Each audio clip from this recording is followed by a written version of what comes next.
Hey everyone, and welcome to another deep dive. I'm seeing here you've been digging into entrepreneurship lately. Yeah, looks like a podcast episode. A couple articles, some notes. Wow. Yeah, you weren't kidding about wanting to crack the code. Exactly like what makes or breaks an entrepreneur. Okay, so ready to see what your research has uncovered? Let's do it. I think we've got a lot to work with here. Awesome. You know, one thing that jumped out at me was this podcast episode. Mm-hmm. It was all about this mindset of a winner thing, Yeah. really focusing on the mental side of entrepreneurship. Mm. Did you find that idea in the other stuff too? Oh, totally.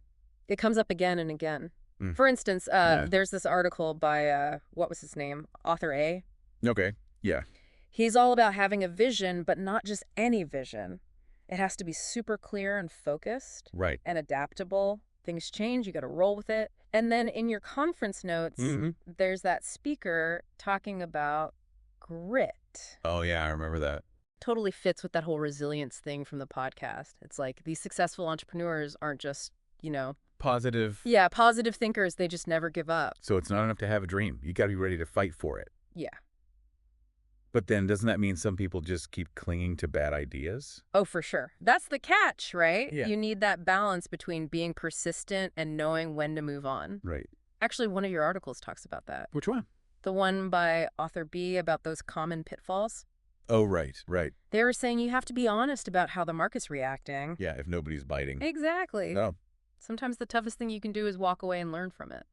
makes sense. Yeah. You know, speaking of pitfalls, your research mentioned going solo. Yeah. You even highlighted a part in author B's article about building a strong team, didn't you? Yep. Huge point.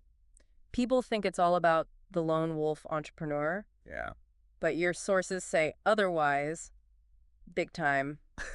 Even that podcast guest. Oh, yeah. They had this story about how bringing in a partner with different skills totally saved their business. Wow. And then author A goes deep on mentorship too. Right. So it's all about having that support system. Definitely not a solo sport. Yeah. So we've covered the mindset, team building, avoiding pitfalls. Yeah. What's the one big takeaway from all this? Something our listener can use right now. If I had to pick one, it's this. Test your ideas early. Right away. What do you mean?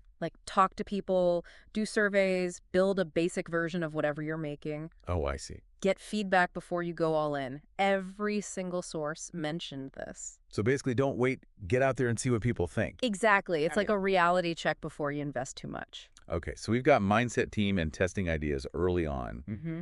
When you look at all of this, what's the big question you're left with? Something our listeners should think about as they move forward. Well, for me, it all comes back to defining success. What do you mean? What does it actually mean to be successful? Is it just about the money? Or is it about making an impact? Or maybe it's about feeling fulfilled? Yeah, I see. I think if you can answer that question, it makes all those other decisions so much clearer. That's a really good point. It's like finding your North Star for the whole entrepreneurial journey. Right. Well, that's a fantastic note to end on.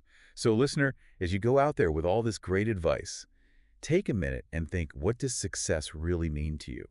That answer will be your guide as you navigate the exciting world of entrepreneurship. Good luck. And thanks for joining us for another deep dive.